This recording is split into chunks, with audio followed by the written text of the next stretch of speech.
Hello, welcome to Pride of Sunderland Fan TV. Ali here, and in these strange times as a Palace fan, as it sinks in recent months that we've won 2 trophies, that perhaps the strangest part of being a Palace fan right now is the reality sinking in that we're good at penalties.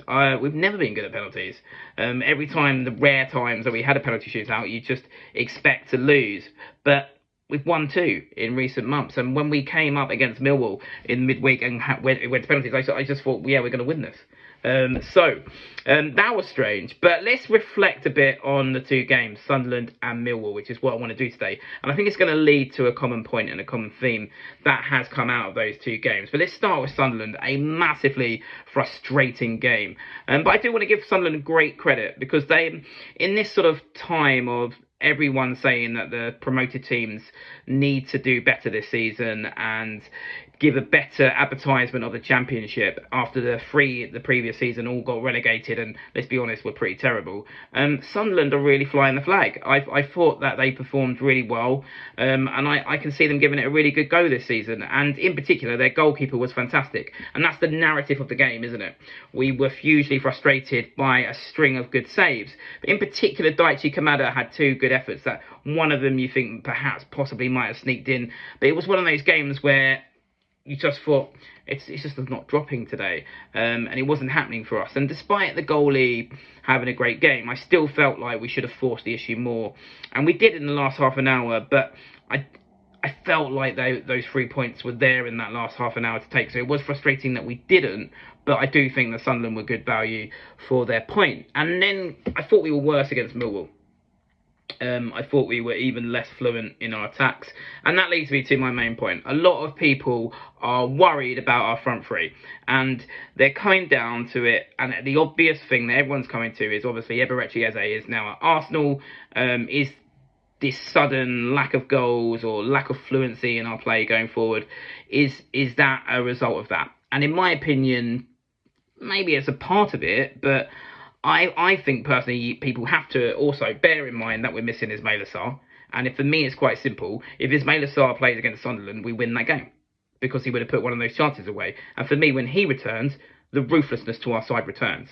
And I also think, I'm not worried about our front 3. I'm actually excited, because I think Pino and Uchi look fantastic.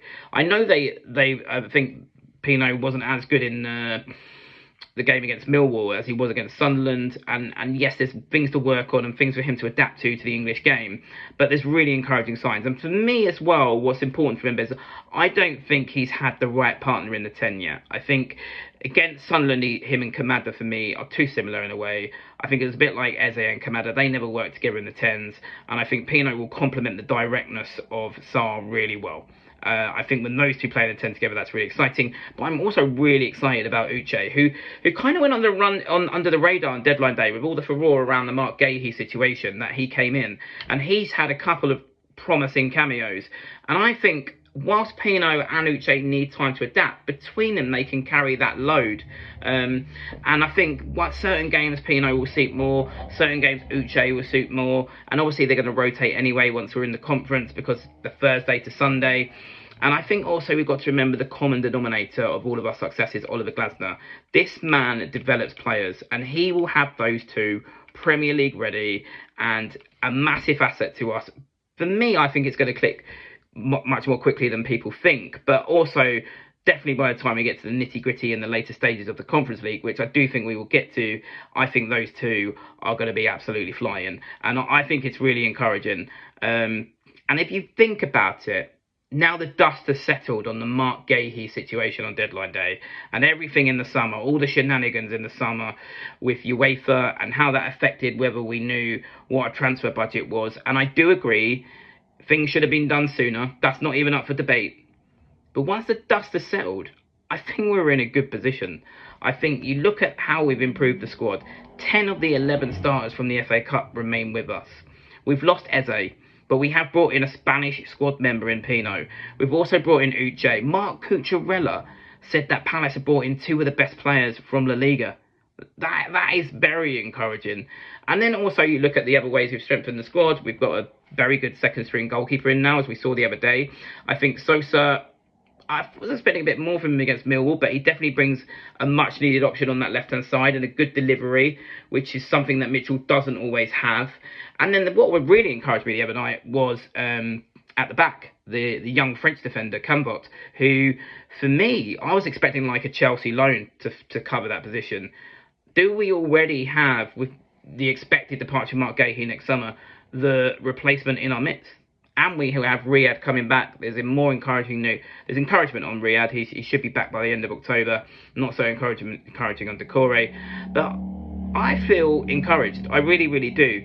In terms of that front three, the stranger thing was Mateta in the last 2 games. He was not up to his usual standards. I know he missed the chance, but even without that, he's looked knackered.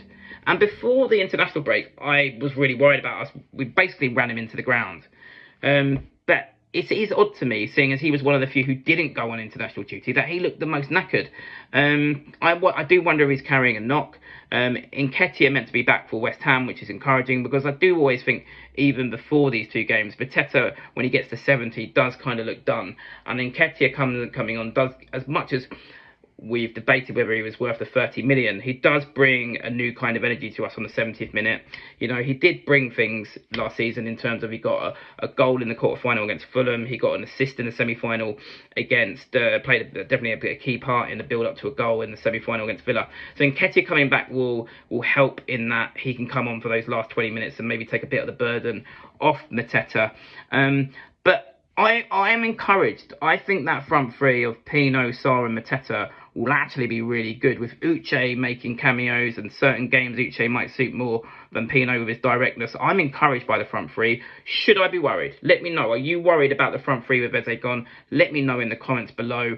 But I'm excited for the season now. I think we've got to shed all the negativity with what went on in the summer and the deadline day and everything. We are in a good position, and certainly in terms of points, we're in a much better position than we were this time last season. And we've got the start and the building blocks that Glasner wanted. And on Saturday, we could make that a really good start with 9 points out of 15. Now, I live in a West Ham area. I was on the train home with West Ham fans, with all the I know the railways were even worse. The stations were worse against Millwall, but even on a Saturday with Norwood Junction closed, I found myself, even though West Ham with a 5:30 kickoff, on the train back to Essex with loads of West Ham fans, and they are in despair. They are at the end of their tether with their football club. If we can't take advantage of that, if we score the first goal, it's going to turn toxic. If we can't take advantage of that, it's going to be a great shame, because we've got a massive opportunity on Saturday to turn this solid start to a season into, for me, a very good one. Let me know your thoughts on that game. Can we do it? Let me know your thoughts on the front three. But it's exciting, and we're also in the 4th round hat of the Cup. As always, if you like this video, press that subscribe button.